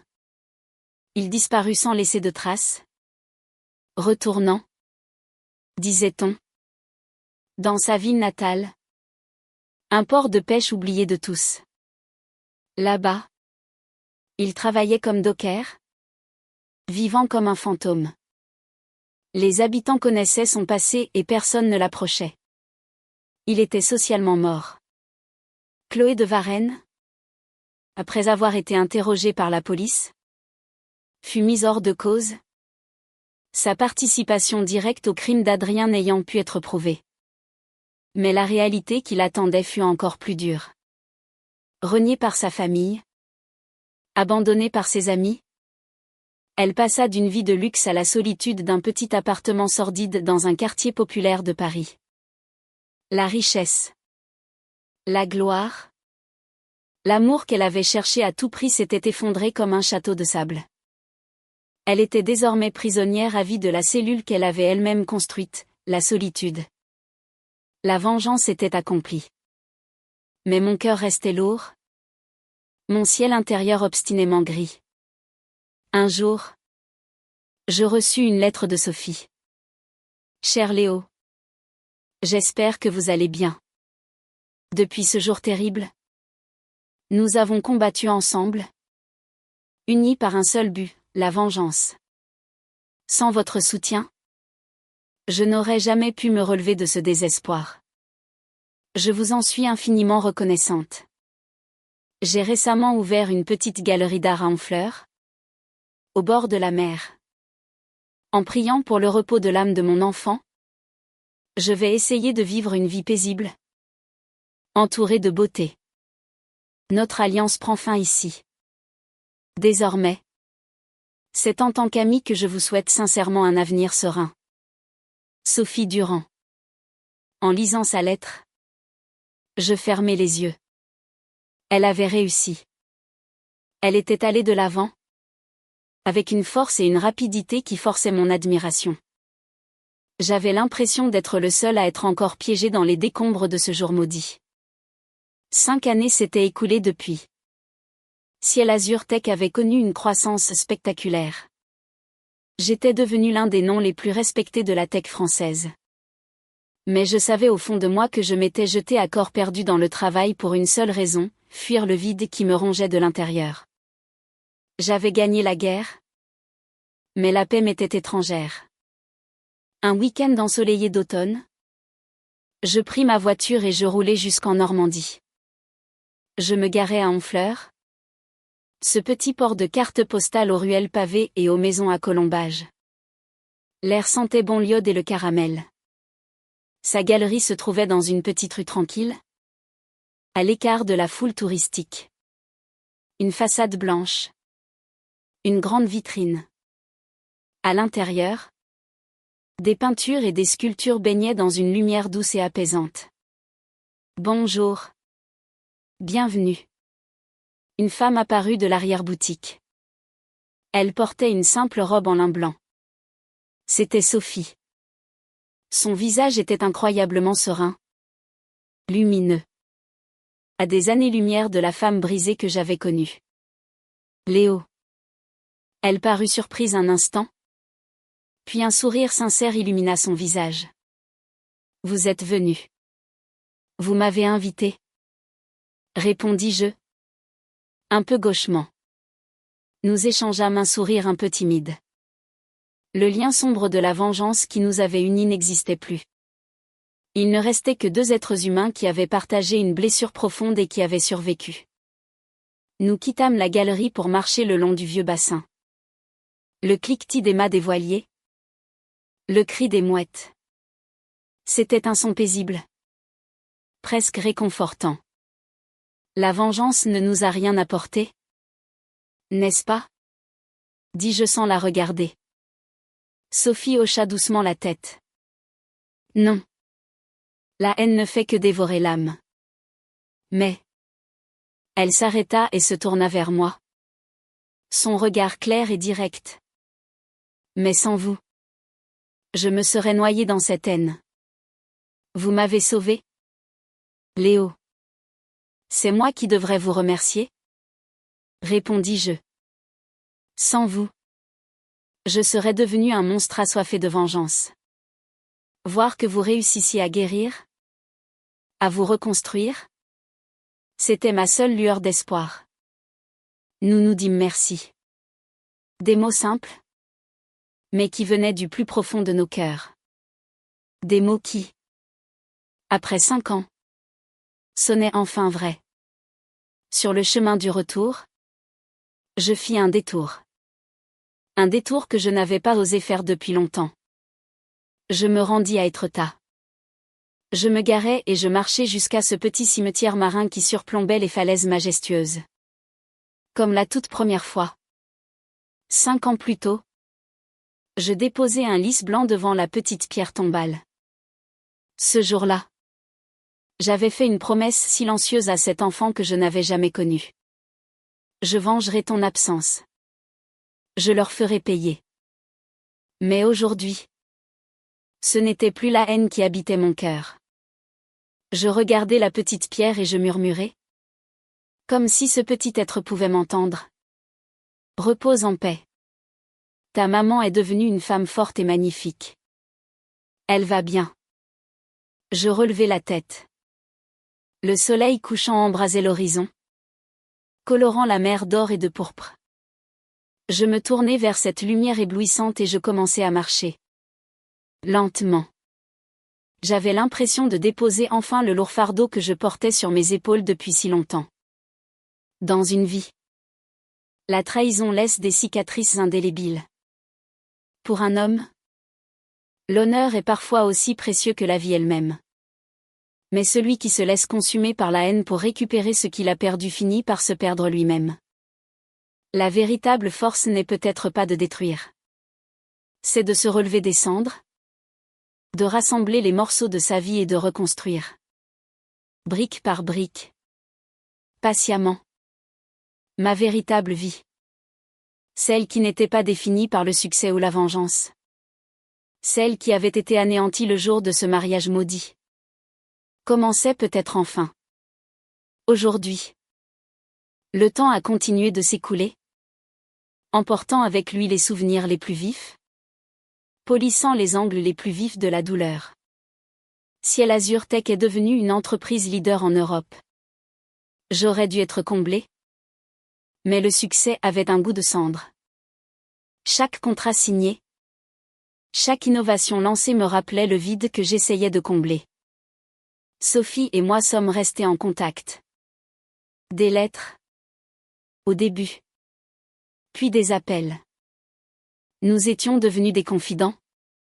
Deux âmes qui comprenaient la nature des cicatrices de l'autre sans avoir besoin de mots. Elle ne m'a jamais demandé de lui parler de mes affaires. Et je ne l'ai jamais interrogée sur sa solitude. Nous partagions un respect mutuel pour le jardin secret de l'autre. Un jour, elle m'appela. Sa voix était différente. Plus légère. Léo. Je vais me remarier. Je restai silencieux un instant. Le cœur serré par une émotion que je ne pus identifier. Ce n'était pas de la jalousie. C'était du soulagement.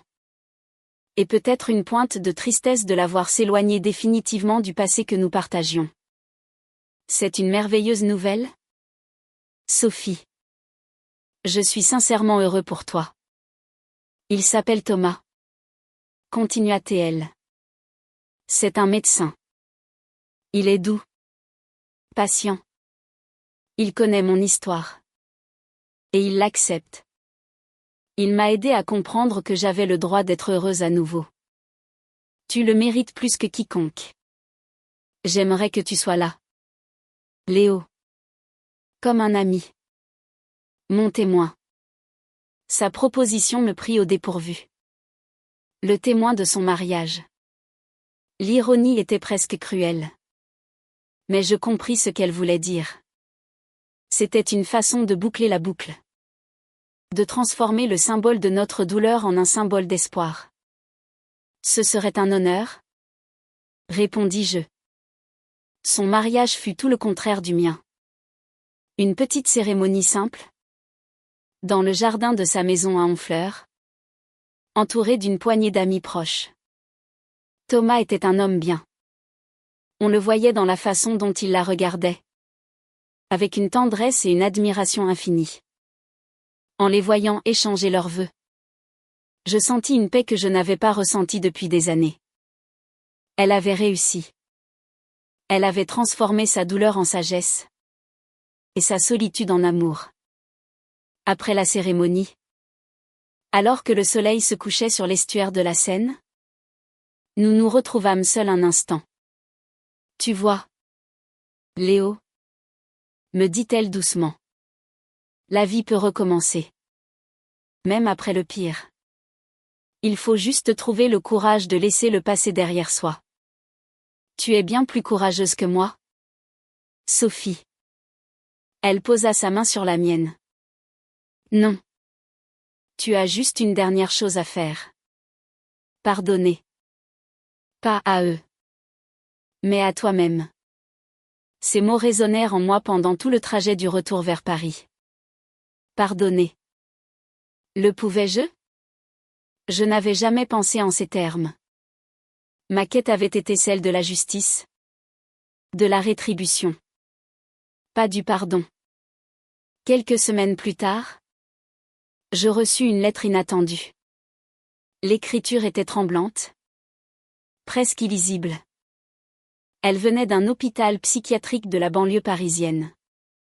Elle était de Chloé. Léo. Je ne sais pas si vous lirez cette lettre. Je ne sais même pas pourquoi je l'écris. Peut-être parce que les médecins disent que mettre des mots sur les choses aide à guérir. Guérir de quoi? Je ne sais pas. Je pense souvent à ce jour-là. Pas à la vengeance. Pas à la haine. Juste à ce que nous aurions pu être.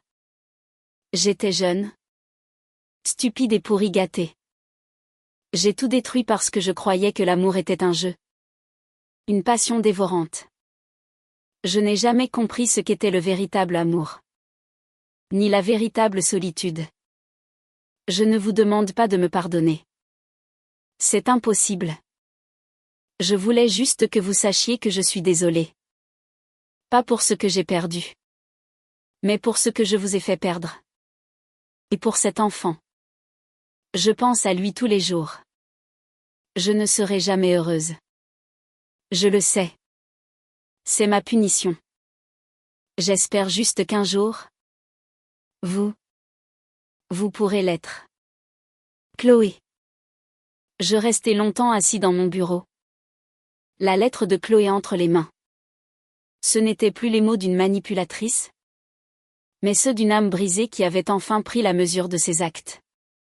Sa punition n'était pas venue de moi, ni de la justice. Elle venait de l'intérieur, de ce vide qu'elle ne pourrait jamais combler. Je ne ressentis ni satisfaction, ni pitié. Juste une immense et profonde tristesse pour tout ce gâchis. Les paroles de Sophie me revinrent en mémoire. Tu as juste une dernière chose à faire. Pardonner. Pas à eux. Mais à toi-même. Je me suis pardonné d'avoir été aveugle. Je me suis pardonné d'avoir laissé mon ambition et ma fierté dicter mes choix.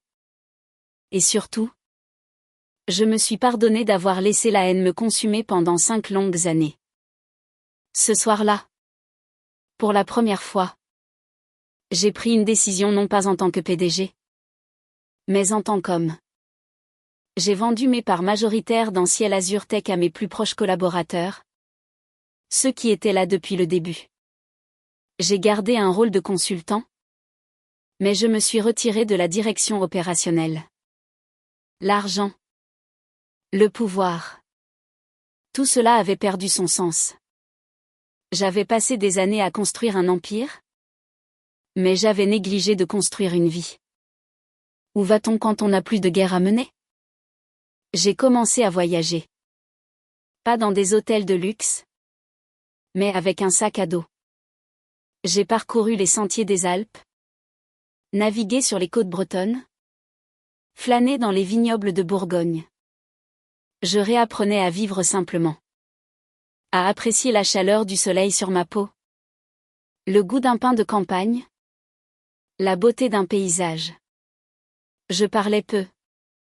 J'écoutais beaucoup. J'écoutais le bruit du vent. Le chant des oiseaux. Le silence de mon propre cœur qui, lentement, réapprenait à battre à un rythme apaisé. 1 an plus tard, mon voyage m'a ramené en Normandie. Pas par hasard. Je suis retournée à Honfleur. La galerie de Sophie était toujours là. Plus belle que jamais. Elle était enceinte de 6 mois.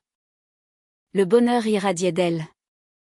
Nous avons parlé pendant des heures, comme de vieux amis.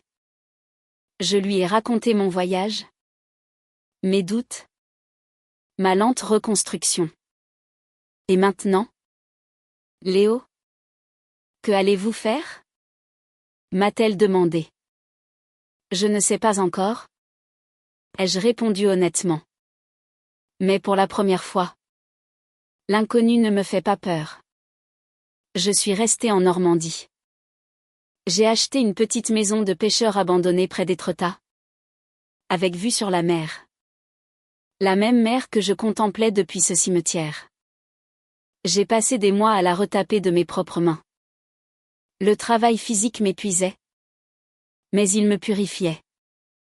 Chaque clou que j'enfonçais, chaque mur que je repeignais, c'était comme si je réparais une partie de moi-même. Je n'ai jamais revu Adrien. Son histoire s'est dissoute dans le temps, comme celle de tant d'autres hommes brisés. Parfois, en regardant les dockers travailler sur le port du Havre, Je me demande s'il est l'un d'entre eux. Mais je ne cherche pas à savoir. Son jugement ne m'appartient plus. Ma vie aujourd'hui est simple. Je donne des cours d'informatique aux enfants du village. Je fais de longues randonnées sur les falaises. Je lis beaucoup. Sophie et Thomas sont devenus ma famille de cœur. Je suis le parrain de leur petite fille, Élise. Elle a les yeux rieurs de sa mère. Parfois, en la regardant jouer sur la plage, je pense à l'enfant qui n'a jamais eu cette chance. La douleur est toujours là. Mais elle n'est plus amère. C'est une cicatrice douce. Un rappel de la fragilité de la vie. Je retourne souvent dans ce petit cimetière. Je ne viens plus y faire de promesses, ni chercher de réponses. Je viens juste m'asseoir sur le banc qui fait face à la mer et je regarde les vagues s'écraser sur les galets. Inlassablement. Le cycle éternel de la destruction et de la renaissance. L'autre jour, en me promenant sur la plage, j'ai vu un jeune couple qui se mariait. Une cérémonie toute simple. Les pieds dans le sable. Entouré de quelques amis. La mariée portait une robe blanche et une couronne de fleurs des champs. Ils riaient. Leur bonheur était si simple. Si pur. Si évident. Je les ai regardés un long moment. Et pour la première fois depuis ce jour terrible, j'ai souri. Un vrai sourire. Qui venait du cœur. Mon nom est Léo Dubois. J'ai été trahi. J'ai cherché à me venger. Et j'ai tout gagné. Mais ma plus grande victoire n'a pas été de détruire mes ennemis. Ça a été de survivre à ma propre haine. Le chemin de la guérison est long et solitaire. Il n'y a pas de raccourci. Mais au bout du tunnel, il y a la lumière. Une lumière douce et chaude, comme celle d'un soleil d'automne sur la côte normande. Une lumière qui vous murmure que même après la plus violente des tempêtes, la vie trouve toujours un moyen de refleurir. Et que le bonheur n'est pas une destination, mais une façon de marcher.